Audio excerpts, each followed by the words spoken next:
The lights are off and away they go. Extremely loose. He's managed to hold on. He missed the complete that. He's crazy stuff. Side Freitas is on the grass on the infield before. He slides through. He tags Richard Eck.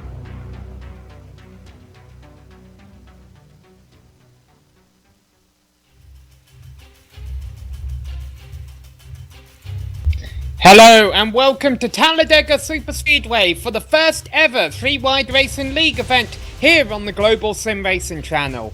Hi, I'm Samuel Ryman, and with me in the booth is Sean Ambrose. Behind the scenes doing all the button pushing is our director Kevin Brown, and our camera sets are provided by Doug Beard.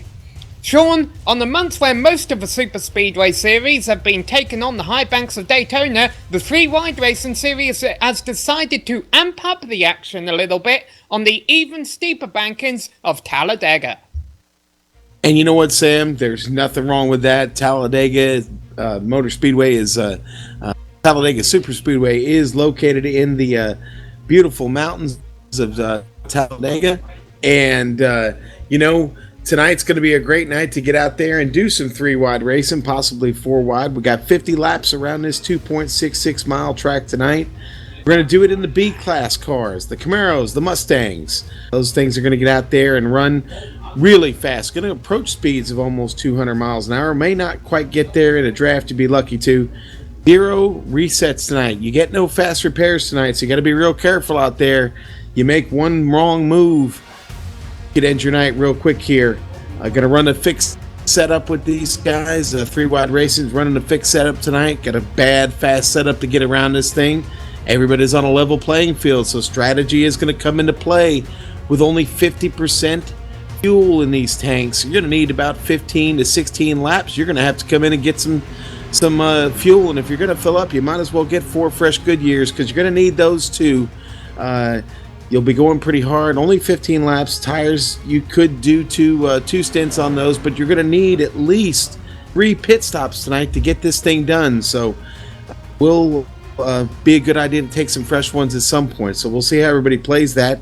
It could go green flag tonight all the way. It wouldn't be impossible to do 50 laps green flag around here. There's a lot of room, but there is not much time to make decisions, and sometimes that leads to mistakes. Mistakes lead to the big one, which I hope we don't see tonight, but it's always possible here, Sam. Yes, and it looks like we're going to have 19 cars starting this race. 20 cars have put on the time in warm-up. That's what you see them running right now. So you're going to expect me to say now that they're about to advance to a qualifying session. Well, no, that is not the case. This is not a championship race, so it really all they're all here for is the W. And I guess since they all know each other so well, they all feel comfortable enough not doing the qualifying session, they are going to set the grid at random. So no one quite knows where they're going to start, so you'll see partnerships come and go as the race goes on. Teammates, drivers who who know how to work with each other, may be starting at complete different ends of the field. Now, the drivers are currently coming down pit road, and the reason they're doing that is because they're about to have a drivers' meeting, which will last about 8 minutes. We'll be going green at 15 past the hour. And so then, like we say, we'll be going green, 15 lap fuel window, a 50 lap race. So 2 to 3 pit stops, we'll have to see how it all plays out. Now, of course, since everyone's going to be going for the win, that may mean we'll end up with a few torn up race cars by the end of this, in which case drivers or even any of our viewers at any time, feel free to leave a comment to us on YouTube or on Twitter at GSR channel, or on our Facebook page at facebook.com/Global Sim Racing channel, and feel free to get in conversation with us on either one of those outlets. Yeah, Sam, going to have a lot of things to look out for tonight. It is only 50 laps, so it is going to be a dash, the whole thing. We've seen a lot of 500-mile races this weekend. Daytona, all over iRacing, a lot of hosted events, the official races that iRacing did, and then, of course, the official Daytona 500. 50 laps here is a sprint compared to that, and, these guys, like I said, they're not going to quite get to 200 in these things, but they'll be close when they're in a draft. And so there's a lot of people to look out for tonight. Our league administrators, they've been around here since this league started back several years ago. They all started together on Xbox, and some guys to look out for tonight would be Tanner Sharp. He's the league administrator and former Grand National Division champion, and Corey Lindsay, another league administrator. Nick Miller, our third league administrator. All fast, all going to be in this race, and ones to look out for. We've got three-time league champion Paul Ross. He's going to be out there tonight. Justin Cole, Cameron Comas, former SLM champion, and Big Joe Hassard from the Lionheart Indy Racing Series. For anyone who follows us on Wednesday nights, he's going to be out there tonight. So a lot of guys to look out for, all fast racers, and all in this thing for one reason tonight, Sam: win this race. Win it at all costs.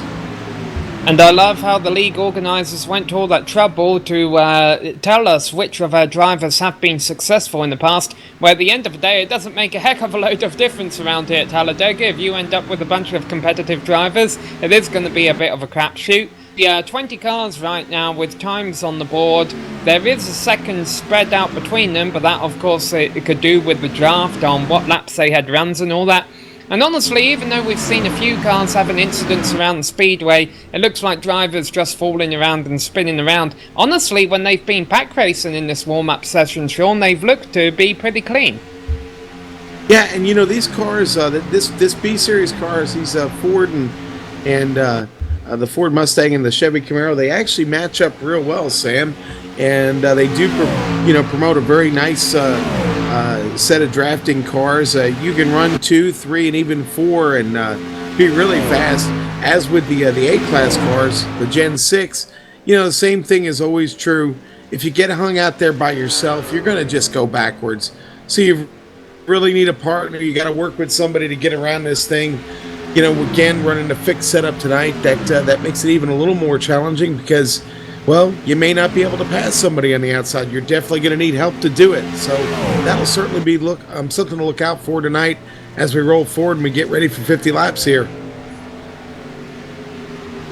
Absolutely, and we are getting ready. It looks like they've decided to abandon the whole concept of a driver's meeting, and we should be green flag running in about 4 minutes. Meanwhile, the driver who's had the fastest run in warm-up is Jonathan Cooper. He is currently 1,000th of a second ahead of Richard Lafferty, so I have a feeling they were probably in a tandem together. Tate to Lytle, he's going to be third there. Now, of course, I say he's going to be third. I'm just saying he's third on the leaderboard. We have no idea where any of these drivers are going to start, as we mentioned earlier in the broadcast. And I'm looking around, there's some good paint schemes out here. We got Carlos Acosta is in the Geico number 2 car. He has Tanner Sharp, one of the league admins, in Dale Earnhardt's throwback car there, the number 3 car, who's currently 13th on the warm-up board right now, getting drafted from Matt Hackathorn. So all these drivers, before the race starts, having a bit of fun out there and trying to work out who they can work with for today. Yeah, Sam, looking around at those paint jobs, I see here Big Joe Hassard in the Lionheart Racing Series. Chevrolet SS, sponsored by Overdrive Graphics. So that car looking pretty sharp, and yeah, man, there's some really cool looking cars out here tonight, and going to bring a lot of color to this race, and we'll see a nice rainbow of colors flying by this start finish line here in just a few minutes. Absolutely, just a few minutes. As you say, I thought the driver numbers had diminished a little bit, but it looks like Tyler Knowlton has actually rejoined the server, so I think we might have 20 cars, maybe 21 cars. No, it looks like just 20 cars to start this race. And 20 cars for 50 laps at Talladega, Sean, doesn't sound like a heck of a lot. But honestly, as long as these guys can keep their fenders intact, maybe we can have a good race here. Unfortunately, with no free repairs, if a big one strikes early, we may be in for a bit of a long race today. But I'll tell you what, they really only need to survive about 15 laps, because if they can get 15 laps in, then the pit stops will start to cycle through, the field will get spread out, and the chance of having a big wreck will be diminished. Sam, absolutely. And, honestly, here with 21 cars, I like that field size for a race at Talladega. There's Again, going back to what we were saying here just a few minutes ago, these guys have been racing together for quite a while. There's a lot of familiarity. They've put in a lot of practice together. They know each other's tendencies. We've got some teams out here tonight. Guys have been working together even longer. I think 2021 is a really nice number of guys to work well. It will put a premium on getting to the front because, listen, there is no better place to be here at Talladega or Daytona, any super speedway, than at the front of the pack. Being out in that clean air, not having to worry about your temperature, not having to worry about anything, but looking out that windshield, seeing nothing in front of you but open track, coming to a point as you scream down the backstretch at 196 miles an hour. It's the greatest feeling in the world. And you start getting back there, shuffled into the field, you get a little desperate. You tend to maybe make a mistake, or you just bobble that wheel a little bit and get into somebody. You never know what could happen. And without any resets tonight, man, it's going to be tough. You really want to take the car. You want to keep the fenders in. Aero's so important. So, yeah, we'll need to keep an eye on that here. But, again, getting to the front, that's the place you want to be here. Absolutely. They say there's two places you want to be in super speedway racing, and that's either at the very front, in front of where the big one happens, or at the very back, so that you can slow down before you get to any wreck that has broke out in front of you. However, unfortunately, in the 50-lap race, you can't really afford to run that back, and because two reasons. One, you've got to run through the middle of the field to get to the front, and two, well, if a wreck happens in front of you, you may end up getting caught in it. And now I'll add a third reason, actually. It's only 50 laps, and you have to make 2 or 3 pit stops. You can't afford to wait at the back. Yeah, no, waiting at the back is, I don't think, the good card to play here. But, again, with a random draw, you never know what's going to happen. You never know what's going to happen. I mean, fate may deal you that hand. And if it does, you just got to deal with it and move on. And, you know, honestly, the fixed setup, like I said earlier, the challenges of working with that fixed setup is you may not always be able to get that desired run on the outside. But if you can get enough guys to work with you there up top, and you don't leave them hanging out to dry when you get in front of that lead car, you might have some partners to take you to the finish here with a checkered flag. So look for that to happen tonight.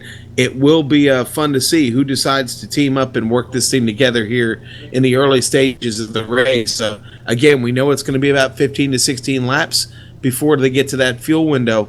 I don't expect to see an early caution. I think these guys will pair up and go to work immediately, and then, like I said, get to the front.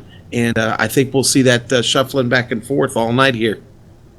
You see the cars getting gridded up. They have this 2.6 mile speedway. They will do 1 pace lap around, and then we will be green for 50 laps. Now, let's not forget that when they race in real life, it's 188 laps, so this is over 25% real race distance. But I'll tell you now, there's 2 ways this could go. It could go very quickly, or it could go very slowly if it becomes a caution fest. However, if it becomes a caution fest, it won't last very long, because with 21 cars, you may see a few of them taken out pretty quickly. And Sean, do you want to give us a run down the grid? Sure, let's do it, man. Well, we got Ron Collinsworth in the 45 on the pole, Tyler Knowlton on the outside of the front row in the 20. Just behind them on the inside of the second row, Johnny Thomas in the 83. Corey Lindsay on the outside. In a 90, Corey Lindsay on the outside. Paul Ross in the 5th position in the 51. Tate Lytle in the number 4, starting 6th. In the 77, Paul Lyons starting 7th. And back here in the 01, Nate Lackamy in the 8th position tonight. Tanner Sharp starting 9th in the number 3. And starting 10th, number 5, Samuel Close, 10th place tonight. Starting behind him, the number 13 of Douglas Thompson. Then we got the number 2 car of Carlos Acosta. The Direct TV Chevy Camaro back there of Cody Clark, Richard Lafferty in the number 8 car. There's Mark Powell now in the number 35. These guys all going to be starting at the back, but it's not because they qualified there. That's because iRacing told them to start there. Matt Hackathorn in the number 46. Beautiful number 9 Wrangler Chevrolet, the number 9 car of Nick Miller. Jonathan Cooper starting behind him, and Justin Kolb at the back.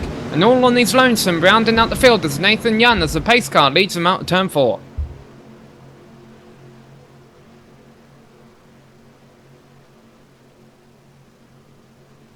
Alright, here comes the field to the tri-oval. Now remember, the start-finish line at Talladega isn't until a little bit after the tri-oval, but it looks like they've already taken off. Ron Collinsworth is already accelerating up to 130 miles an hour. The green flag is out now. They're already changing lanes, so I guess the league organisers are okay with that. And we are racing here for 50 laps at Talladega Superspeedway.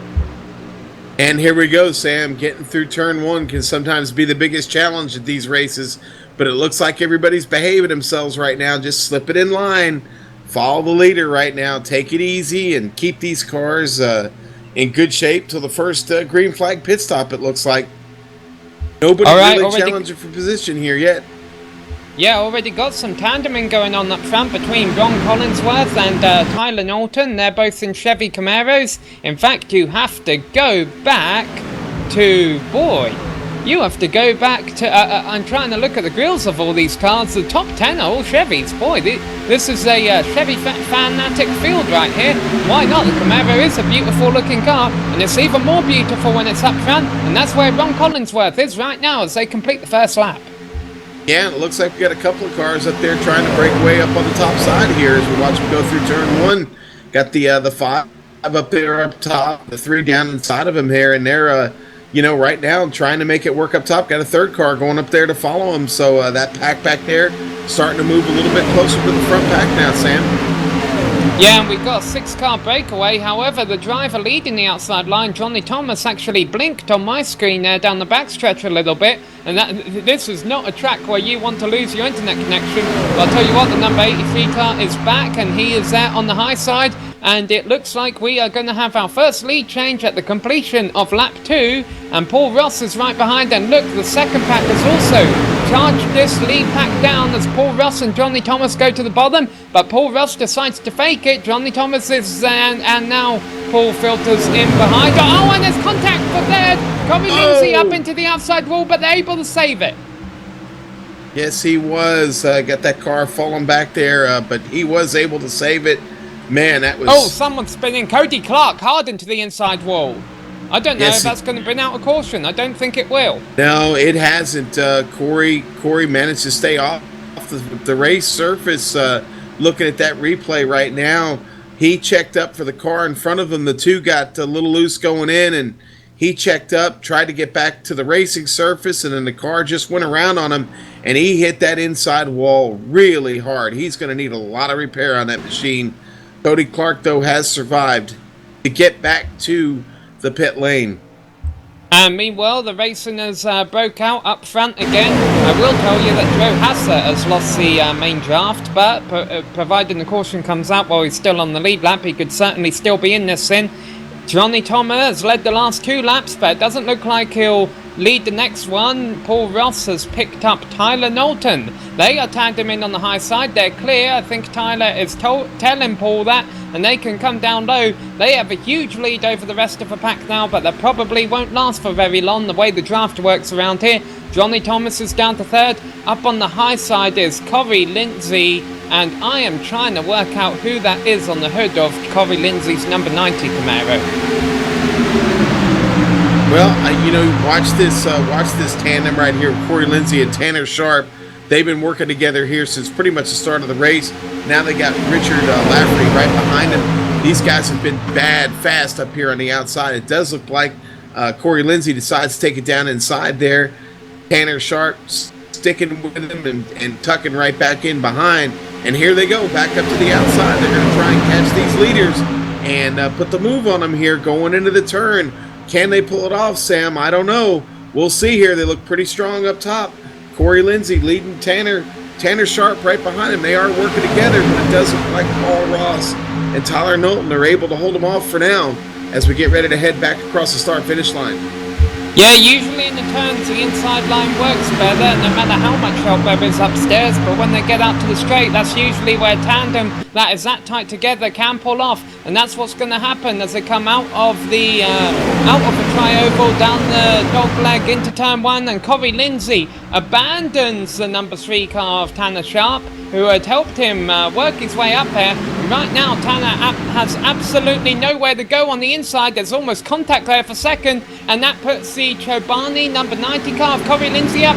Three Wide Motorsports Racing is Three Wide Racing into turn 3 right here with the number 3 car on the high side, but it's lap 6, it's not lap 3, and boy, we have 3 wide for second place, and I'm thinking Paul Ross is very glad he's out in front of all of us right now. Yeah, you know what though, but hey man, good on Tanner Sharp there, man. What a move by him to get around the car, Tyler Knowlton, and get up top there. And now he's working on trying to lead this race with some help there from Richard Lafferty, who's just stuck to his bumper right now and doing everything he can to get Tanner up there to the front. But Paul Ross is still your leader as we head down the backstretch here. And what a race we've got going on here up at the front. These guys are shuffling all over the place. We're only 7 laps into this thing, and they're racing right now like there's 3 to go. You saw Cody Clark there on the apron off the pace. Remember, he had that big accident a couple of laps ago. Meanwhile, at the very back of your picture, you can see Nathan Young running in about 20th position, I believe it is, maybe 19th. He has lost the lead draft, so he's going to have to hope for a caution or maybe a stack up at the back of the field. They're not running 4 wide, but they're using 4 different lanes coming through the tri-oval.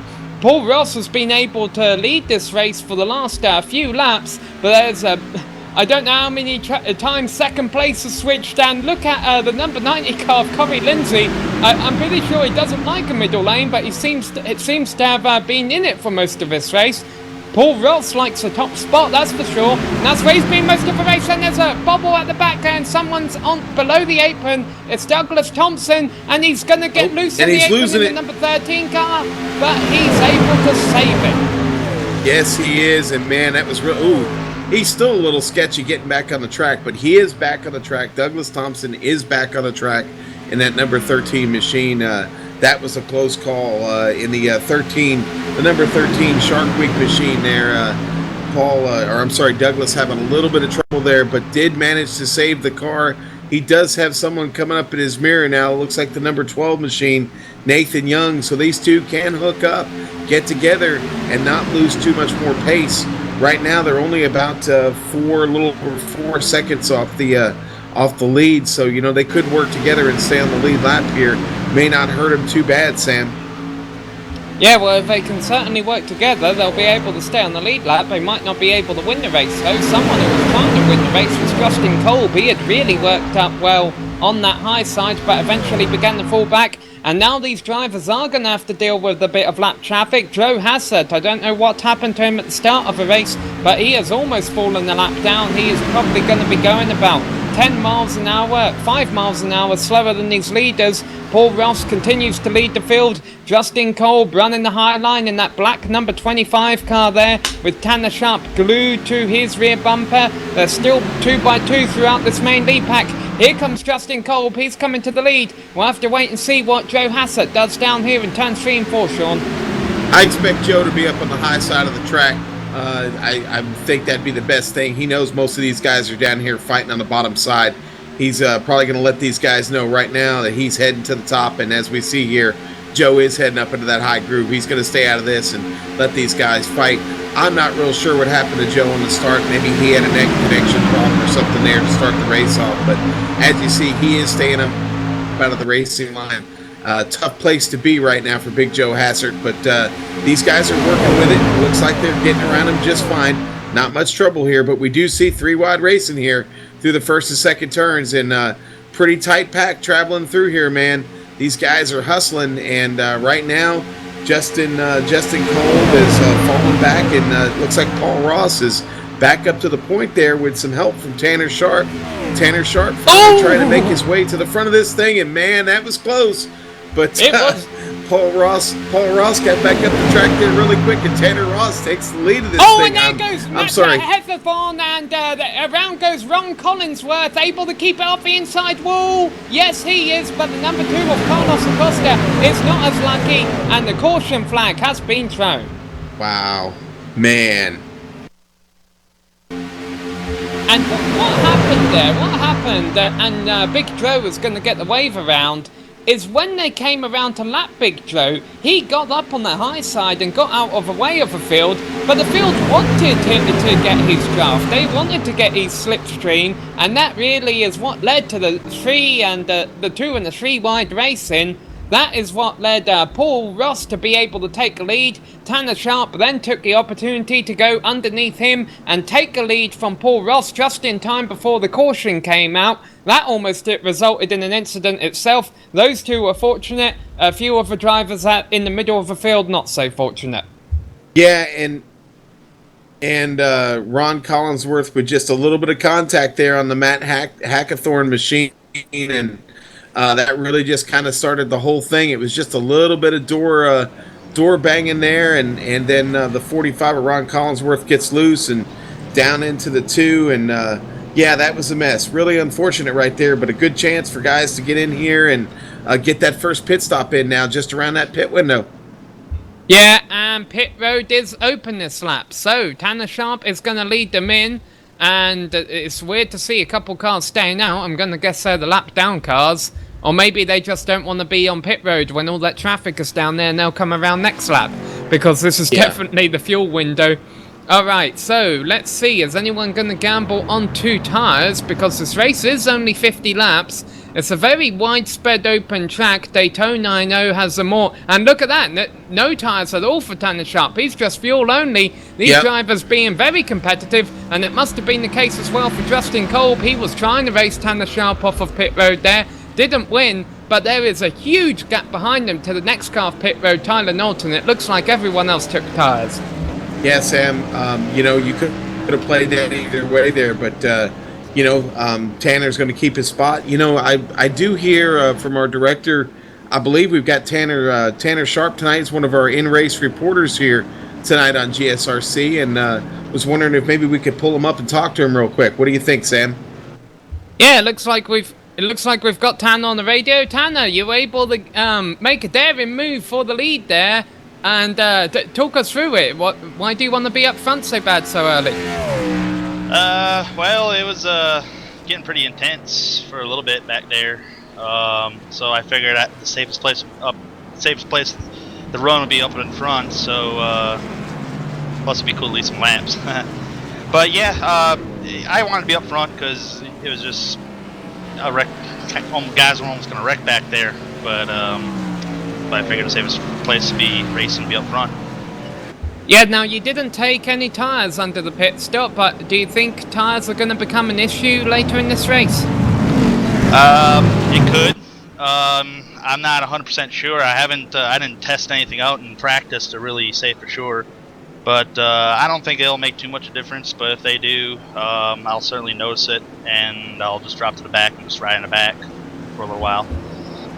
Now, what do you think about Jonathan Cooper and Samuel Close staying out in front of you? Surely this is the ideal fuel window to pit right now. Yeah, I'm kind of shocked they didn't pit.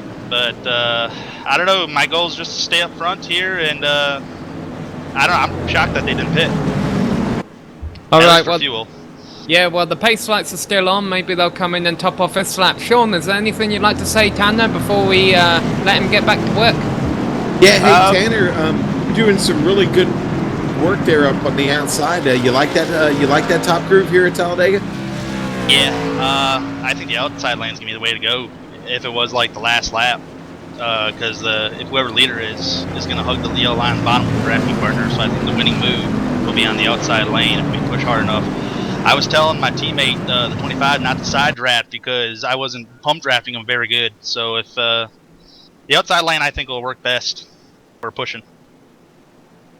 All right, well, thanks for coming to talk to us, Tanner. Hopefully this race will go green to the end, and we won't speak to you again until after checkered flag. But if not, we might be calling it up on you again one more time. All right, sounds good. See you guys after race. And that was Tanner Sharp, who currently runs in third place right now in the number 3 car. However, Jonathan Cooper and Samuel Close are in front of him. However, I have a feeling those two might be coming into the pits this time by if pit entry is still open, Sean, and maybe topping off, getting a couple extra laps on fuel. That could be critical at the end of this then. Well, it certainly could be. I mean, really, as I said before, this caution flag really came at the right time here.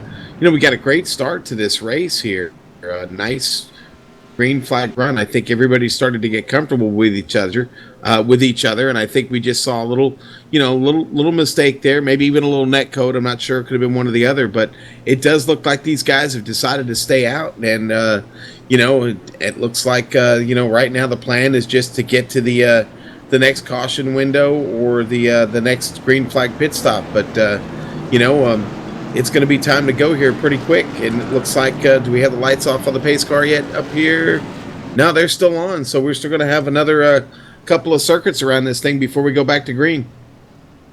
Yeah, this seems like a very extended caution. For a wreck, I don't think has actually put anyone out of contention. Carlos Acosta, his car doesn't look too bad. Cody Clark, he was involved in the big shunt on the backstretch early in the race. His DirecTV Camaro is all squashed in at the front. And the other driver involved in the last wreck, Nate LeCompney, he has a bit of front end damage, but really nothing. He should be able to keep in the draft with the front end of his Camaro looking like that. It really doesn't look that bad, Sean. Yeah, no, the one that looks like has the worst of it right now is Carlos Acosta. That car is kind of beat up a little bit, but I don't know. He should still be okay. He's still got his hood. He's a little wrinkled on the rear end there, but those cars could still be very competitive. The draft is so important here, and if you could just latch on to it, I think you have a chance of, staying with everybody if you can just find a partner. Once you lose that partner, though, man, it's just impossible to catch up to these guys, especially if you've got just a little bit of damage and you're off what should be about, if you're off 5 miles off your desired pace, you're really going to have trouble trying to catch up at all and even find a car to work with for that matter. Let's see if our top two drivers come into the pits this time by. The only reason I can imagine that they wouldn't pit under this caution, Sean, maybe they're thinking, well, we'll just pit under green anyway. You can pit under green at Talladega and not lose a lap. And then maybe they're just planning on the rest of the field wrecking. And heck, if they pit at lap 17 when they're back under green, they have 4 more laps of fuel than the rest of the field who came in at lap 13. It's a good point. It's a good point. Not a bad strategy to play. I mean, it's I don't even want to say it's a risky one. It might be the right numbers to work with here. The lights are out, and we are getting ready to go. The guys are going back double file here. That might wind up being the move of the race here. When we get to 50, I don't know. We'll see. There's still a lot of racing left to do. We're not even close to the halfway point yet. So we're about to go green flag here, and I think we're going to see these guys do pretty much the same thing. Get back in line, and I think we're going to see 2 lines. That's what we've seen so far through the race, and I don't expect to see much difference, Sam. Jonathan Cooper started 21st. Remember, that is not because he qualified there. That is because iRacing told him to start there, basically randomly set them. So Jonathan Cooper will have control of the field. Samuel Close in the number 5 car, starting there on the high side. 2 Camaros leading the field. Tanner Sharp in 3rd, Justin Kolb in 4th, Tyler Knowlton in 5th, and Paul Ross in 6th. Tate Lightmore and Corey Lindsay on the 4th row. Johnny Thomas and Richard Lafferty round out the top 10. We still have 20 cars on the lead lap. The only car not on the lead lap is Cody Clark, who had that big shunt early in the race, but he's only 2 laps down, Sean, and if this sim begins to get ugly, he might not be out of it yet. That's true. He may have a chance here. We're coming around here, and these guys are getting ready to go. They're tightening up those belts one last time here, and the pace car is bringing them through. Getting ready to peel off this track, Sam. Yep, pace car is off, and Jonathan Cooper is on the gas pedal. Now, obviously, you don't have to worry about wheel spin with gears as tall as these are. The green flag is flying, and the top 3 are already single file. It's double file behind that, but Talladega, you've got plenty of room to go around double file, and these drivers seem quite capable of being able to do that. It was a bit of 3-wide action that brought out the caution, I believe. Already a bit of bump draft in through turns 1 and 2 between Samuel Close and Jonathan Cooper that doesn't always work in the turns, but they're not even up to 185 miles an hour yet, so they could get away with it that time. And they are single file through the first 10 cars, Sean. Watching the back of the race here, Big Joe Hassert moving up top, following a 9 car in the 45, or the 46 there, and then he drops back below here, hooked up with the 12 car. Nathan Young, Joe Hassert heading to the middle, all over the place right now. These guys are just trying to find a spot to go run, and right now here at the back, got a little bit of slicing and dicing going on, but these guys are making it work right now. Everything is falling into line now. In fact, everybody is in line now. We've got cars just nose to tail here as we're heading back through 1 and 2. Yes, the field, the leaders coming out of turn 2. Jonathan Cooper still leading Samuel Close, who was giving him a giant push to try and break away from the pack. But I think it's going to be in vain. The rest of the pack already running him down. Samuel has told Jonathan his engine is getting hot. They're going to try and do the swap here. They are going to make it. The gap is open there for Jonathan. He closes it right on Tanner Sharp. There's going to be a little bit of stack up on the bottom line there. And now Tanner goes to the inside. But look at that. That forces Tyler Knowlton down underneath the yellow line. He's able to get back in single file. And that really shows you, Sean, that there's a lot of talent in this field. Because if these drivers didn't know what they were doing, there would have been a huge wreck coming out of turn 4 that lap. Yeah, there really would have, man.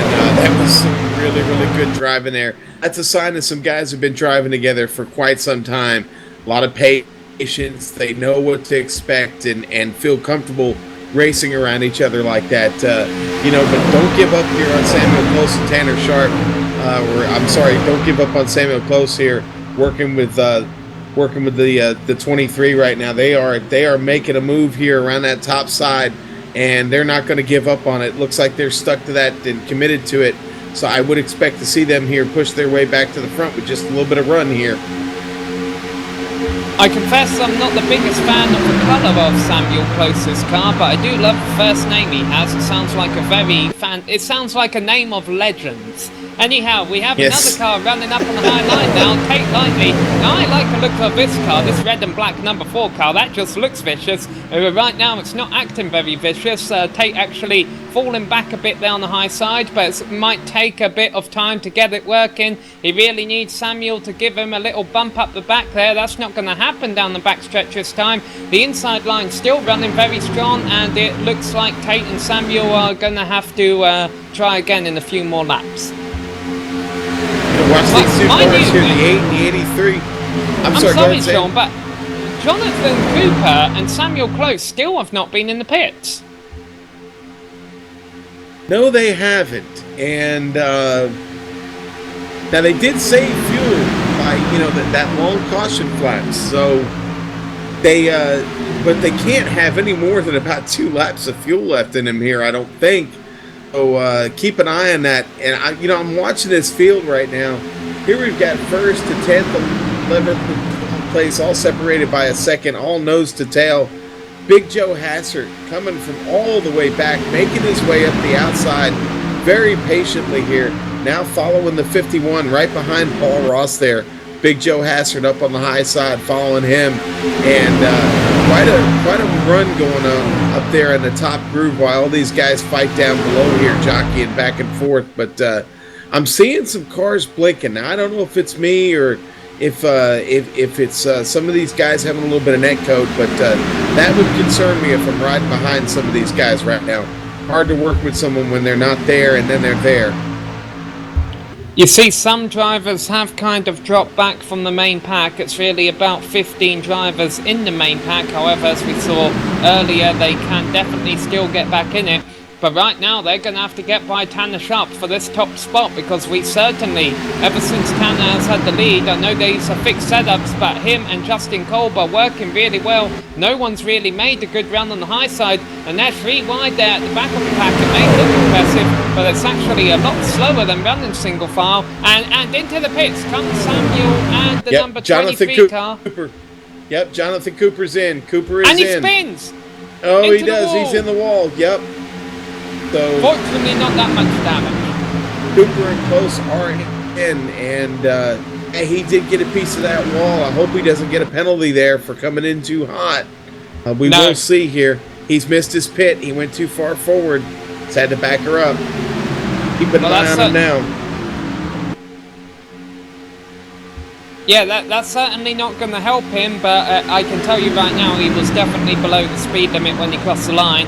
But I'll tell you what, we got a battle for the lead here. Remember, Joe Hassett, he lost the lead draft pretty much from the word go. He's worked his way up to the fourth. He was pushing Richard Lafferty there on the outside, and now decides to abandon Richard, who will have to work with Tate Talladega on the high side, and I know I'm butchering his name, so I'm just going to go ahead and keep doing it because it's not worth the time to try and get it right for me. Tanner Sharp continues to lead the field around now, and that's to be expected when you have a number 3 car, but I'll tell you what, Justin Kolb must have said, "Hey Tanner, I'm getting a little hot, can I have the lead please?" And Tanner gave it to him, but I don't think he's going to be able to get the lead back unless he gets a really good push behind from the number 8 car of Richard Lafferty. Yeah, and you see there, Justin Kolb was real quick to jump back up to that high side to help out his teammate Tanner Sharp there. But hey, you know, I know we've mentioned the name a few times here, but Big Joe Hassett making it work is now up to 2nd place. He restarted in 17th on that last restart and is now at the front of the field here, following Tate Lytle, and right now is real close to leading this thing after I said, restarting this thing after the yellow flag in 17th place. What a run by Big Joe.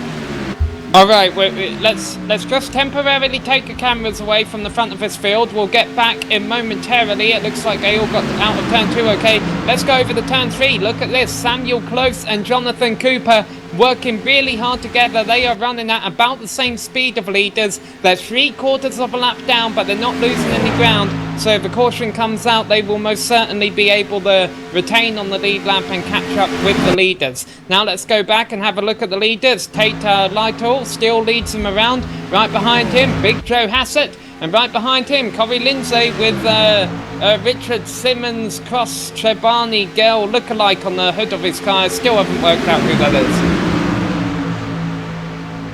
Yeah, well, you know, just real quickly back to Sam Close and Jonathan Cooper. Obviously, they are working a different strategy now. We know this. And you know what? Only time is going to tell if that pays off for them. We have just reached the halfway point of this race, Sam. So anything can happen at this point. One more pit stop, you could be good to green and checkers on this thing with just one more pit stop. So strategy is going to play out in this thing for several people tonight. But right now, the race up front is a good one.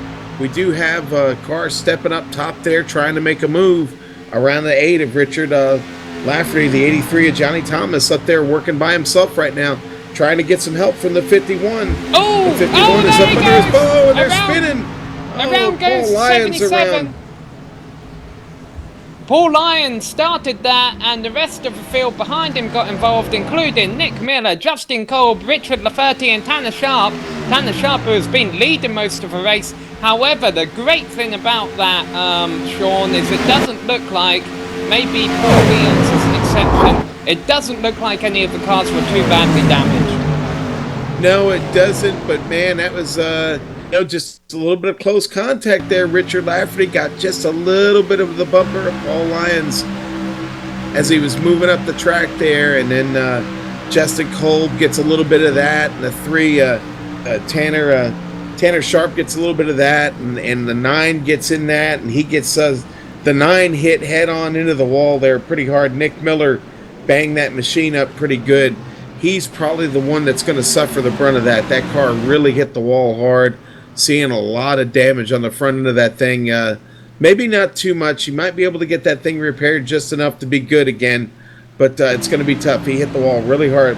Poor break there for Nick Miller in the number 9 machine. And I think the most interesting thing to watch now will be, once we get going again, it'll be around lap 30. We've seen from Samuel Close and Jonathan Cooper that these cars can indeed go about 20 laps on fuel, especially when a few of them are ran under caution. And I was about to ask, will Jonathan Cooper and Samuel Chase be able to make it to the end without stopping? Well, Jonathan Cooper has just answered that for me. He has came into the pit, Samuel Close has not. So, it's actually not going to work out in their favour, Sean, because they're going to be at the back of the field when the green flag drops again. I think Jonathan came in ahead of when he should. I have a feeling he's going to be told to go to the end of line. Here comes the rest of the field down pit road. Yeah, and Cooper took 4 in fuel, so not sure exactly what happened there. I see Matt Hackathorn has left the race. He is out of the seat and gone from this race. Matt Hackathorn giving it up, so didn't see him involved there. I'm wondering if he just, he lost connection. Yeah, that's what I'm saying. That's unfortunate. He was still in this thing. And look at this, Big Joe Hassett is going to win the race off pit road. Neither him nor Tate Lytle took tyres, they just took fuel, but they still win the race off pit road. And I'm sorry, I'm getting word from my director. Apparently there was almost a collision on pit lane. I see a lot of smoke coming from Tanner Sharp, so I'm being told that I think Tanner Sharp blew his engine coming into the pits. He must have hit a bad shift. I mean, did he put his car in neutral? You know what happened? He may not have got that much damage in the wreck, but it must have put his front end in, sent the temperatures through the roof, and he has overheated. It's going to be interesting seeing A, if his crew can fix that, and B, how long it will take him to fix it, Sean. Yeah, that I guess we'll have to see here what happens, but that's rather unfortunate. Yeah, we'll just have to wait and see what happens, see if that car gets repaired and gets back on the track. But a really tough break for him. If only there was a way to talk to Tanner Sharp. Oh, wait a minute, there is. Tanner, what's going on there? Looks like your engine began smoking right as you were pulling into your pit stall. Yeah, we blew up. That was a very unfortunate situation. I don't know. I thought I was all right, but all of a sudden went pow, and as I was going to my pit stop, so that stunk. But it is what it is. I'm just gonna hang here and try to officiate the race. Okay, so you're done for the day then. There's no chance you could get any optional repairs, get it back out there? No, too much damage. We're done. That's a shame to hear, Tanner. You were putting on a great show, but we're gonna stick around because pretty much everyone out there has been doing some exciting racing. We've seen some very clean racing. Unfortunately, it came to blows a couple of laps ago. We know that's unfortunate for you, but thanks for you and putting the other organisers for putting this race on, and we're gonna enjoy calling the end of it then. Sounds good. Thank you guys. Hopefully we have better luck next week in Daytona. See you guys after the race. Alright, so that was... Oops. I'm sorry, there were two of us trying to do the same thing at the same time there. So that was Tanner Sharp, and unfortunately we've... I'm almost seeing a theme here, Sean. It's almost like bottles of beer on the wall, or another one bites the dust. We're going down one at a time. We got to figure out what's going to happen here, okay? The lights are still on the pace car, okay? You're going to come across the stripe here with about 19 laps to go. You don't have enough fuel to make it. Does everyone come in right here and pop it off again? Is that what we're going to see right now? You might be able to make it if you... I don't know. No, I think you might be able to make it. But then why is Tate running on the apron? He obviously thinks he needs to save a bit. Yeah. Man, I don't know. This is we're about to find out here. We're getting ready to come back in front of the pit. Here, what are these guys going to do? Is Big Joe going to lead him down for some fuel? I think you might see a couple of the cars at the tail end come in. Look at this. You are seeing yes, you're seeing half the tail end of the field come in, but I think the leaders are taking a gamble, and I think it's a relatively safe gamble that we're going to have another caution. Right. You know what? And if you're up front and you're in the clean air, why not gamble that way? What do you have to lose? You're already at the front of the field. You've got nothing to lose by being at the front. So you've got everything to lose if you run out of fuel, but I think at this point it's a reasonable gamble based on the pit stops or the yellow flags that we've already had. So good call. You're in the back. There's nothing to lose by coming in and topping off your fuel, even taking more tires. Why not? You've got all the time in the world at this point to catch up to these guys. Now they are getting ready to go here. The lights are off now, and everybody's going back to double file here. But hey, we're going to show back up here with green flag and 18 laps to go, and a really good race to the finish for us coming here ahead, Sam. It's going to be a sprint. It looks like we have 3 cars out of a race. Nick Miller, Tanner Sharp, and Matt Hackathorn. Matt lost the connection. Cody Clark is now running a lap down with heavy front-end damage on his number 29 machine from an early incident in the wall on the backstretch. Paul Leons is going to round out the 17-car field, still left on the lead lap. But there ain't as many as there was a while ago, Sean, and I have a feeling we'll be singing that at the end of the race as well. You know, Sam, I'm going to finish that song for you one of these days because I know it well, actually. But, yeah, hey, we're getting ready to start this thing here with Big Joe Hassert on point. Coming all the way from downtown, as they say. Joe up here on point and Tate Lytle on the outside of that throw. And here we go, Sam. These guys are getting ready to come around here and restart this thing. Pace car's about to dive in. I'll let you take it. Alright, retract there and pull those belts tight one more time. Big Joe about to have control of the field. We've seen these drivers restarting early throughout the race. It's not going to happen this time, and it leads to a stack up on the inside line. Look at that, cars banging into each other. 1 car all the way down into the grass, 2 cars almost. That was a really ugly restart, and 1 car spinning. Yeah, we got him spinning here at the very back, and the yellow is back out. Man. Oh, Nick Miller around, and looks like Cody Clark was around, and just what a mess back there, man. Yeah. And my apologies, I said Nick Miller was out of the race. He wasn't, and look at, once we finish watching this replay, I can tell you right now, Tyler Knowlton's front end is done in, Cody Clark's front end is done in, but it was like that to begin with. Mark Pownell's is done in, Douglas Thompson's, there's a lot of Camaros out here, Paul Leon's included, with front end damage, and that's just because Sean, every time they've gone green so far this race, they went green pretty much on the pace car went in, they put their right foot to the accelerator. That didn't happen this time. Well, you know, but we had a different guy leading the race here this time, you know. That was all up to Big Joe, and he started it obviously, and you know, I mean, he started differently than the previous starters had, and you know, it's really unfortunate, but what we just saw here is a couple of guys get to the throttle maybe a little bit too quick, and once you start stacking up like that, that accordion effect kicks in and causes the just the, you know, the incident that you saw there. It's unfortunate, but you know, you can't blame any one person. It's just the nature of this type of racing, and these cars are hard to see around. You know, those spoilers are high, and the cars are kind of wide, so it's not always easy to see what's going on with that car in front of the car in front of you. So, yeah, tough break there.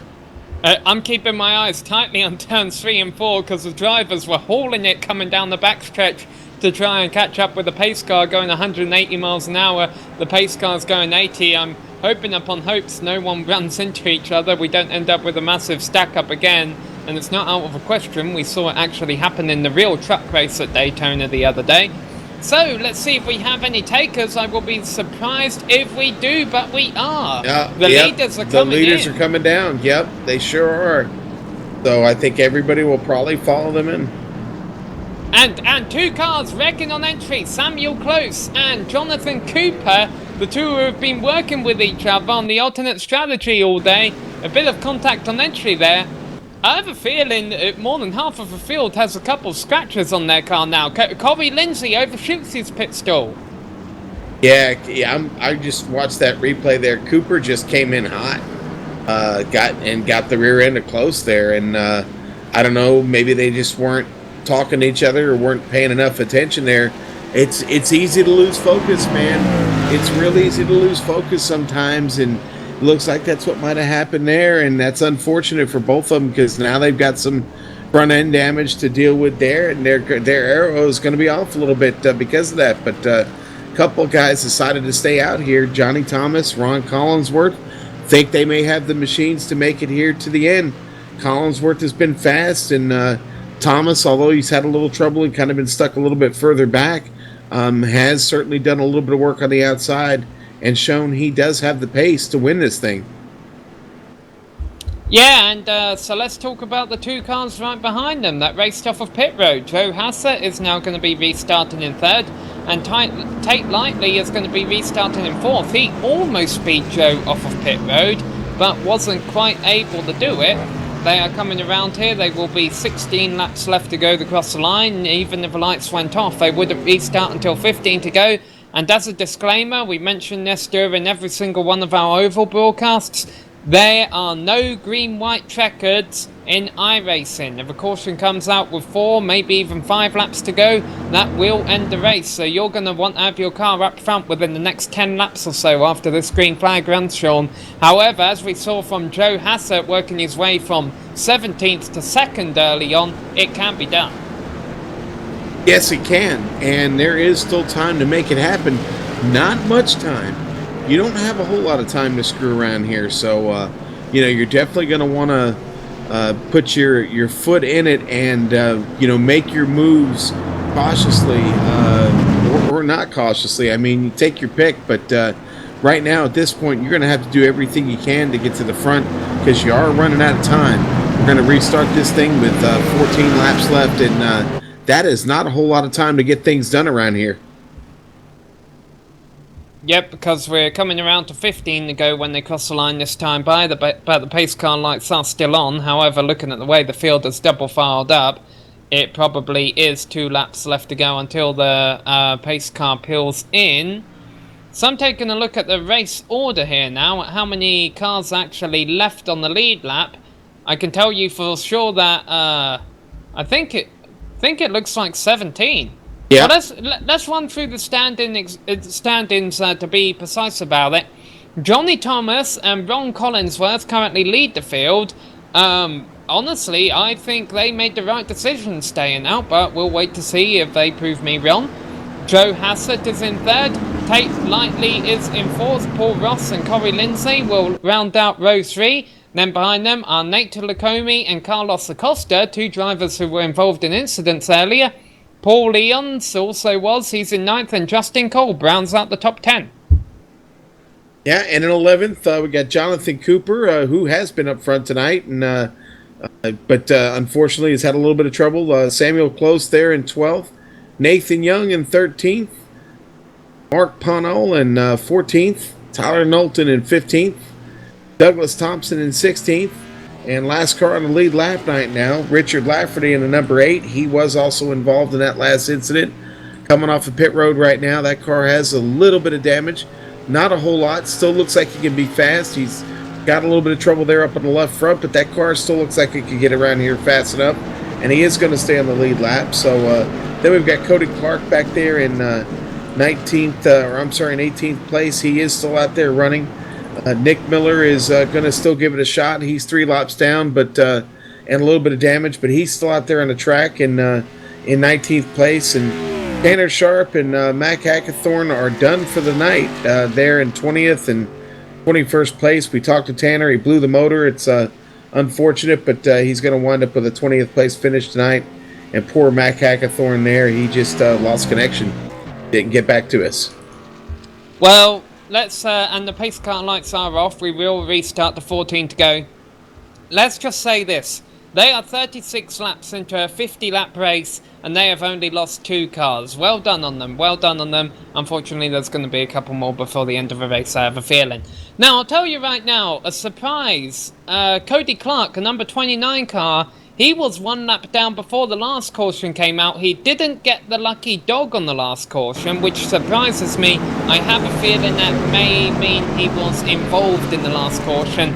It's hard for me to tell because his front end was dented before the last caution, and also if he was involved in the last caution, it just dented it a little bit even more. But whatever the case, he's a lap down, and the 17 cars on the lead lap are not. And there's a couple of cars standing far back at the back there that have damage on them, including Douglas Thompson, who is running 16th or 17th at the tail end of the lead lap. but let's put our focus back up front where the Ford Mustang pace cars are about to peel off down pit road. But it's the Camaro leading, it's Johnny Thomas. When will he get on the gas? He's on the gas now, so we shouldn't have any more stack-ups. We're racing here again at Talladega, and look at the lead that Johnny Thomas already has as they come across the start-finish line. Joe Hassett is in second. Rodney Collinsworth may have restarted second, but he's already third. He may lose fourth as they go through turns 1 and 2. Yeah, Sam, and checking in here with the back of the field, everybody just kind of stepping in line. I got some really damaged cars back here. They're just trying to latch on to the car in front of them and try and get a little bit of draft going. But not much going on here back right now. Everybody is stepped into line. Here's Joe. Joe's getting a bump draft from the number 4 car, Tate Lidl. Like I say, I apologised in advance. I can call it whatever I want now. Johnny Thomas still hanging strong on the inside line though. The number 4 car trying to clear, trying to get down there. There they go, that tandem. Joe Hassett is back up into the lead. Tate Lidl is in second. They're coming across the line. 13 laps left to go. 37 or 50 laps complete here at Talladega. And they're single file through about the first 10 cars. Well, I'll tell you what, Big Joe trying to wheel that thing like an Indy car tonight and has got that overdrive graphics machine up to the point. And I'll tell you what, knowing Joe a little bit, I don't think he's going to give that spot up anytime soon. You're going to have to earn it to get around him. Let's see who here is going to be brave enough to go up top and try and take it away. Is it going to be Paul Ross to step out? Is it going to be Johnny Thomas? Only time will tell. But they are thinking about it right now. You can tell they're sitting there lying in wait. And there we go. There's the 51 machine of Paul Ross moving to the top, trying to make it work, trying to get a partner. Will Carl Lindsay go with him? I don't know. No, he's back in line as we come back across the stripe here. And, yeah, these guys are going to play around with each other here for a little bit, but we're coming down to right now. We just across the stripe, 11 to go. Around goes the number 5 of Samuel Close, able to save it, comes up the field, takes out a couple more cars. And the yellow's out. It looked like he would be able to save it. He tried to correct it, went back up the field, and there is smoke coming out the number 5 car. I think he's done for the day. I don't know how badly the other cars are damaged. I think Samuel got the worst of it. Well, you know, I'm watching that replay right now. They came across the line good and got going into one there. And, oh, a little contact from the bottom there, unfortunately. A little bit of contact from the, looks like to be the 01 car. Yeah, Nate Luckamy would just come up the track just a little bit there going to the turn. I think he was trying to avoid hitting Carlos Acosta. It looks like he had a little bit of a run there going into one and got just a piece of Samuel Close there. Really unfortunate. Man, yeah, that's a tough break right there. Yeah, exactly. That was exactly it. He just had Nate had a little bit of the bumper of Carlos Acosta and tried to back off a little bit. And when he did, it shot the car up. And, yeah, that started that whole thing, man. That's a tough break for Sam because it does look like his car might be done here. Well, he's got power now, but I don't know how much longer that power will be able to last. His engine could very well blow up like we saw Tanner Sharps did earlier. He's currently traveling 80 miles an hour, and I think it must have blown because he's going very slow now. He is stopping on the apron of turn 3. It looks like Samuel Close is out of a race. Alright. Is anyone going to come into the pits? We had a 5-car breakaway there right before that caution came out. And the top 5 cars are staying out. 6th and 7th stay out. The first taker is Ron Collinsworth, who restarted up the front, got shuffled all the way back down to 8th. Maybe he feels he needs a little bit more grip on those tires. But I'm very curious, Sean, to see what lap number we're going to restart on, because another caution, unfortunately, could end this. Yeah, another caution most likely will end this thing. No reason to come in the pits here at this point. You've got enough fuel to do this. Being a little lighter on fuel is only going to make you a little bit faster. So if I'm Joe, Joe Hassert made that move to the front at just the right time. He's now on the point, controls his own fate, controls this race essentially based on how he restarts. We're going to restart this thing, but it looks to be maybe about 7 laps to go, 6 laps to go. So, like you said, the next flag that comes out could be the one that ends it.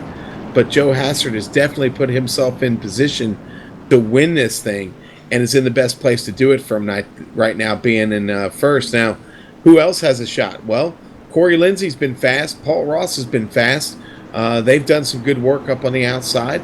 They can work together and get around Joe Hassard, but they're going to have to work together, and they're going to have to do it pretty quickly because we are running out of time, Sam. I want to give a shout out to two drivers that we have mentioned throughout the broadcast, but we haven't mentioned them probably in the capacity that we needed to. First of all is Cody Clark. Remember, he was involved in that huge shunt coming off of turn 2 early on the race, which didn't bring out a caution. He fell about 2 laps down. He just got the wave around. He is back on the lead lap. He is one of 16 drivers who really has a good shot to win this thing. Meanwhile, pit road looks like a junkyard. But let's put our cameras on one of the lead lap cars on pit road, who I don't think we've mentioned at all today, and that is the number 12 car, Nathan Young, leading the pit stall right now. You'll notice Nathan Young is in a Ford Mustang, and I'll tell you, besides the pace car, Sean, I was looking around, that's the only Ford Mustang out there. Yeah, it looks like Chevy rules the roost in this league, as we do have an inordinate number of Chevys versus Fords tonight. Hasn't been much of a challenge, and unfortunately Nathan got into a little bit of trouble there, bent up car, but great paint scheme on that number 13, on that number 12 Ford Mustang there, the Twin Peaks Cirrus machine there, looking really, really hot in those green colors, and as it says on the rear bumper there, eats, drinks, scenic views at Twin Peaks. Okay, well, feel free to check that out. I'm just looking, because I've always been, I've been taught in recent years that green is a bad luck colour in motor racing, and I don't see any green up front, so maybe take a lesson there. Okay, I am about to put the commentator's curse on someone, so if you reckon the final 8 laps here, Carlos Acosta, you can blame me at the end of the race. But the number 2 Geico car there has some green on it, and he's running up there. Not that much damage on the number 2 Geico car of Carlos Acosta. I think he was involved in an incident early in the race, so we'll wait to see if he can get to the finish line without any incidents. I could mention some more green cars, but I don't want to put the commentator's curse on anyone. I'll already accept the hate mail that comes from Acosta before the next round. Well, it's funny. I'm sitting here thinking to myself of all the great green race cars of all time, and geez, I'm not coming up with many as I'm sitting here thinking about it. Because I think of 2 instances. Bobby Labonte, I think, won the NASCAR championship in the green car. Baker State, maybe. Yeah, I remember the Jaguar F1 team was green. I also remember in the Jaguar F1 team's last ever Formula 1 race, they took each other out. So that pretty much sums that up. Let's see if the pace car lights go off this time by. Yes, they do. They have started lap 43, so we will restart with 7 laps to go. If we have a caution within the first 2 laps or so, Sean, we may be able to have a 1 or 2 lap shootout at the end here. Yeah, one of the things we need to remind everybody about the caution flags here at a track like Talladega. It takes a while to get around this thing, and your average caution flag time is somewhere north of 5 minutes. So, so this race potentially still has a lot of time left in it, but there aren't a lot of laps left to get anything done. So if you're going to make a move, you're going to need to pull it off here pretty quick, and you're going to have to hope the caution flag doesn't come out behind you, because if it does, that could end your chance at getting to the front here and winning this thing. And thanks for reminding me, Sean. When this race is over, I'm going to start making a birthday list for later in the year. One thing I want to put on it is I would love a second little alarm clock or something that I could turn on when I'm doing iRacing at Talladega to play during the caution flags, play some music. Sometimes I really feel like doing that.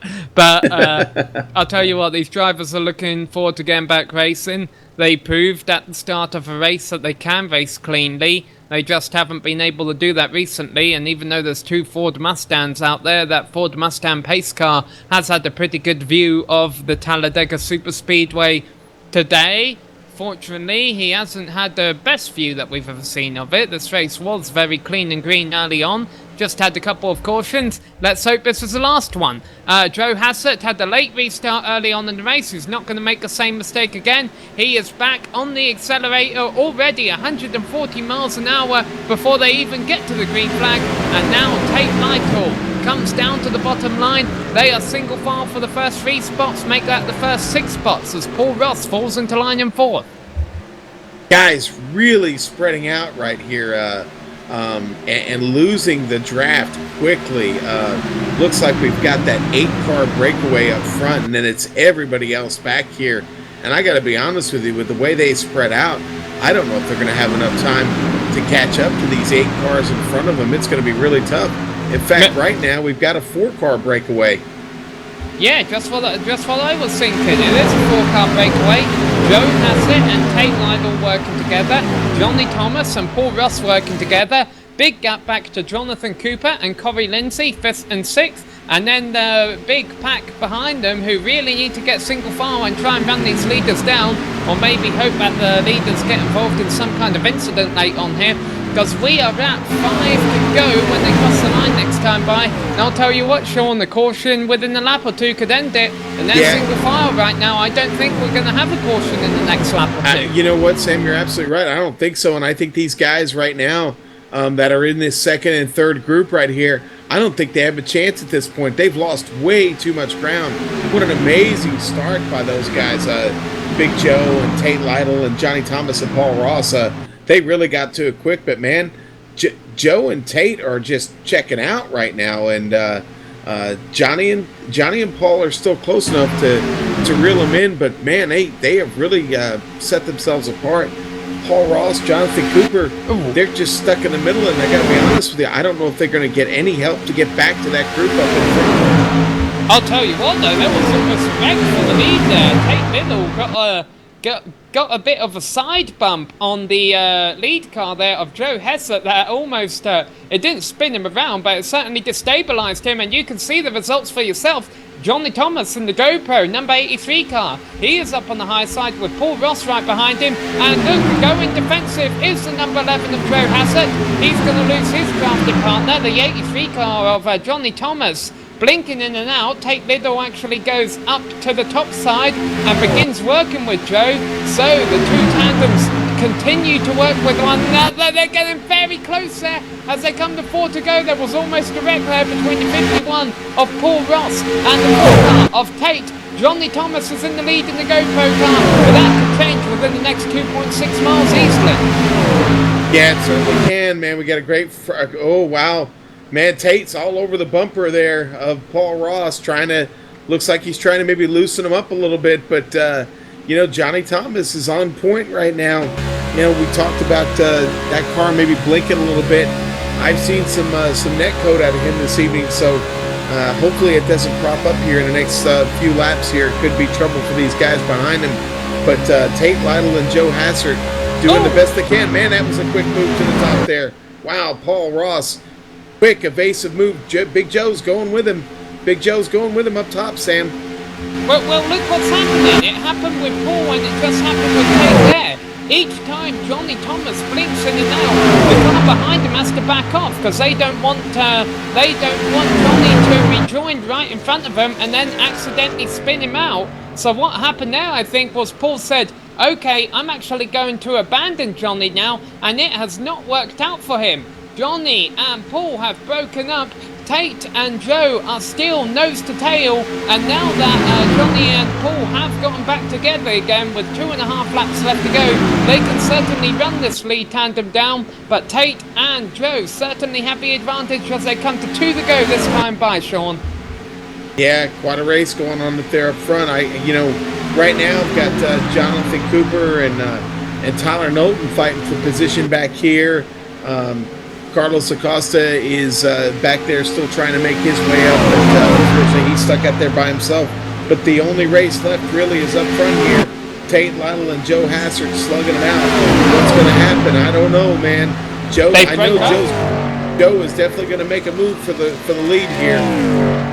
They tried to break up. I think Joe was saying, okay, let's go ahead and switch now, we've got time. But then they saw this freight train coming behind them. They realised they didn't have any time. Joe probably said, okay, my engine's cooled down, let's begin working together again and race these guys. I don't know, we might see an engine or two blow before the end of this, but Johnny's connection seems to have stabilised. Whether it has or not, it doesn't really make a difference. Paul cannot afford to take his foot off the accelerator, but look at that. The white flag is out. We are racing to the end, and Paul has abandoned Johnny on the high side. But I'll tell you what, Tate and Joe have not gone away from each other throughout this entire race. Tate runs up the back of Paul. He sure does. Made a little bit of contact there through the turn. And he's going to put the block on. Oh, Joe's going up top. Wow. Richard Lafferty under the apron. They can't use up all the track here. They get by him. There's a lap car of Paul Leons coming out of turn 4. They're not going to catch him though. Paul Ross and Tate are now working with each other. Tate's got to make a move, but look, he does not have a run on Paul. I think Paul's fighting the wrong battle here. He's trying to race Tate. I think he needs to be a little bit more concerned about Joe, but Joe has nowhere to go. There's contact again. Tate wins it. What a finish. What a finish. Tate They're Lytle gets the wrecking after win. the line. 0.012 seconds Tate had over Paul there. Wow. Nice run on the outside by Tate Lytle there. Good win. Good win. Paul Ross, nothing he could do but just keep his foot in it. And also a shout out to Joe Hassett there, who definitely made it 3 wide as they crossed the finish line. He just ran out of space and time. Yes, he did. Yes, he did. It basically just ran out of time. Great run by Big Joe Hassett. Great run by Paul Ross. Both of them just overcoming a lot tonight. Joe Hassett starting in 11th and to get a nice 3rd place finish there. What a run. Great race. I'm seeing if anything else happened on the final lap. There was a crash coming off of turn 4 that relegated Carlos Acosta from 9th to about 14th. Nate Lecomney was also racing him. He basically spun down pit road. He had to settle for a 13th place finish. Actually put his car in reverse. I have a feeling Nate Lecomney actually finished this race in reverse, and he was doing about 100 miles an hour in reverse when he crossed the finish line. Now that's style points right there from Nate Lecomney. Yeah, he definitely needs some style points for that finish. I'm watching that right now myself, and he just he got a little bit low and caught the right front there of Carlos Acosta and sent him spinning through the pit lane there, and then he just stuck her in reverse and finished that race. All right, well, we're going to come back with a few interviews. Tate Lytle lights it up, or is about to light up on the front stretch here. And we'll come back and talk to some of these drivers, and I'll get to apologise to Tate for mispronouncing his name, and maybe even I'll get some hate mail in the mail from Carlos Acosta for saying that he would have good luck at the end there. It wasn't to be the case, but he still got a lead lap finish.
Welcome back to Talladega Super Speedway, where we just saw the first ever 3-wide Racing League race to be broadcast on the Global Sim Racing channel, and they were very well indeed 3-wide, 2-wide, 1-wide, I think they were 4-wide at one point as well, but at the end of the day they crossed the start-finish line 3-wide, and it was Tate Lytle who took the win by 0.012 seconds over Paul Ross. Big Joe was 3-wide alongside him in third, he was being pushed by Johnny Thomas, who finished in 4th. Corey Lindsay was 5th, 7 seconds back. Jonathan Cooper in 6th place, followed by Tyler Knowlton in 8th. Tyler Knowlton in 7th. Ron Collinsworth was in 8th. Mark Pownell and Cody Clark rounded out the top 10. Nice finish there by Cody, considering he spent most of the race 2 laps down. Justin Kolb was 11th, followed by the number 12 car of Douglas Thompson in 12th. Nate Lacombe finished the race in reverse in 13th, and Carlos Acosta finished 14th because I gave him a shout out. 1 lap down is Richard Laferty in 15th, followed by Nathan Young in 16th. 2 laps down was Paul Leons in 17th, and then after that were cars that did not make it to the finish. Samuel Close in 18th, Nick Miller 19th, Tanner Sharp in 20th, and Matt Hackathorn in 21st. Well, we have a couple of the drivers here to talk to, including our 3rd place finisher, Joe Hassett. Sean, you've called up with Joe. Hey, joining Big Joe down here in pit lane here at Talladega. Joe, what a run, man. You had to start all the way there in the back. You got off to a late start. Apparently, you had a little bit of a domestic issue there you had to take care of before you got into the race. But you made it all work and put yourself on the podium. How you feeling tonight, man? That overdrive graphics machine was a tough one to beat. Yeah, I thought we were going to take it there for a minute. I was pretty upset that they started 5 minutes early because I wasn't prepared for that. So I had to drive through the pack. I had a lobby for a lucky dog there because the sim gave the wrong car a lucky dog. So they gave that to me, drove it up to the front. I had a deal worked out with the 4 there on that last restart, and the 51 just got a run. He said he was running hot, so he let his partner go, and that kind of put me as the odd man out. But yeah, really happy about 3rd. It was really close. I guess it's kind of tough when you got to work with teammates there in a situation like that, huh? Yeah, unfortunately, my teammate didn't race, Jesse, tonight. So yeah, the 4 liked how I pushed him early, and we kind of worked it out with pit stops and fuel strategy and all that. So it was good to see him get the win. So with all the Indy racing you do, how do you find the time to slip into a B car and come and run at Talladega like this on a Monday night? Well, I always ran with these guys on the Xbox. And that's the reason I actually joined iRacing, is because all these guys were getting sick of the Xbox game. So when I worked my way up, I liked IndyCar a lot, so I stuck with that. But I want to make the time to race with these guys.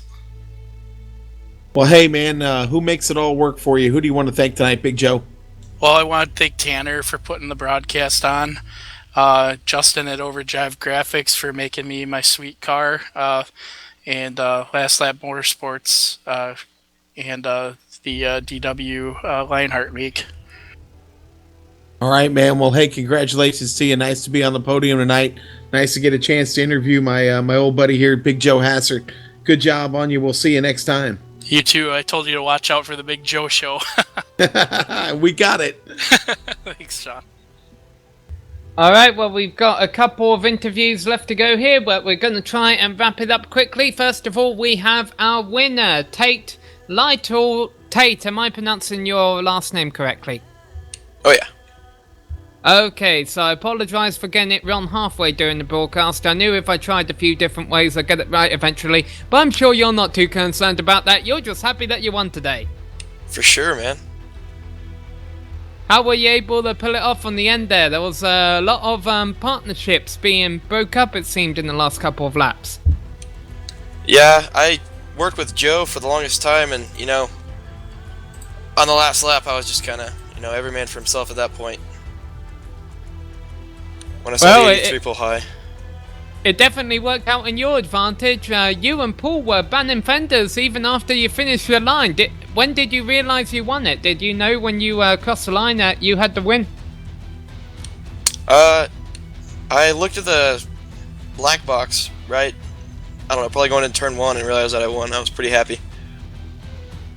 Well, we're sure you are. We'll go let you celebrate, Tate. Thanks for putting on a fantastic show. And by the way, nice paint job. I really like that red-black combo you got going on there. Oh yeah, go Kevin Harvick. Yes, certainly the 2014 NASCAR Sprint Cup Series champion. Our last interview is someone we spoke to a couple of times today, and that is Tanner Sharp and Sean. You've caught up with him. Yeah, down here in the garage with Tanner, they're loading up that number 3 car and putting her away for the weekend. Tanner, tough break. We know you blew the motor in that thing here a little bit earlier in the race and unfortunately got knocked out of it. But as a league admin, how are you satisfied with the way things went down tonight? I'm very satisfied. I enjoyed watching a great finish. Holy cow, that was crazy stuff. But the racing was great overall all night, even though I wrecked and blew up. It was just great racing overall, and it was great watching. The broadcast was awesome. I had it turned on myself here, and it was just flat out awesome. Well, we're happy to bring it here to you on the Global Sim Racing channel, but it was a real pleasure watching you boys from 3 Wide Racing take it around this thing tonight here at Talladega. What a great event, great race, a lot of fun, and had a great finish, like you said there, to watch there at the end. 4 cars really battling it out. Could have went to any one of them. But before we let you go, Tanner, who do you want to thank for helping put this league on with you? I really got to thank Corey Lindsay for, he's a big guy. He really helped out, and I really helped him out. I really got to thank him. I mean, without him, the 3 Wide Racing wouldn't really exist. And plus, I want to thank every single one of the drivers, that come to show up and race with us every single week. Without the drivers, you can't have a race. So. Yeah, well, that's you're absolutely right. And again, we're happy to bring it to you here this week, and hopefully we'll see you down the road. And we wish you the best in all your endeavors there with 3 Wide Racing, and we'll keep in touch. Okay, Tanner. Again, thanks a lot tonight. Thank you guys. Thank you guys for broadcasting the race tonight. Hopefully we put on a great show for you guys. He most certainly did, and we would like to thank Tanner and the rest of the organisers of this league for putting this race on tonight. It was a great show, and we look forward to perhaps seeing more from them in the future. We would also like to thank the various makers of the various software and hardware that help make this stream possible: iRacing.com, XSplit, Audio Technica, and Ava Media. Thanks to the team today, Sean Ambrose and Kevin Brown. If you'd like to find out more about GSRC, you can find it at www.globalsimracingchannel.com, along with archived races and race highlights. We're also on Twitter at GSR Channel and Facebook at facebook.com/globalsimracingchannel. A big thanks to Dougie Beard once again for creating the camera sets that you saw during the stream, and a special thank you to Eric Ekholm, who provides us with much of our music. You can find it not only here on GSRC, but in TV commercials, movie trailers, iTunes, and Spotify. If you like the music, tell Eric where you heard it at ericekholm.com. You're not going to see much of a closer finish than that, folks, with 0.012 seconds separated Tate Lytle from being the winner to Paul Ross, who maybe next time. And I'll tell you what right now, until next time, race clean, race hard, and we'll see you on the track.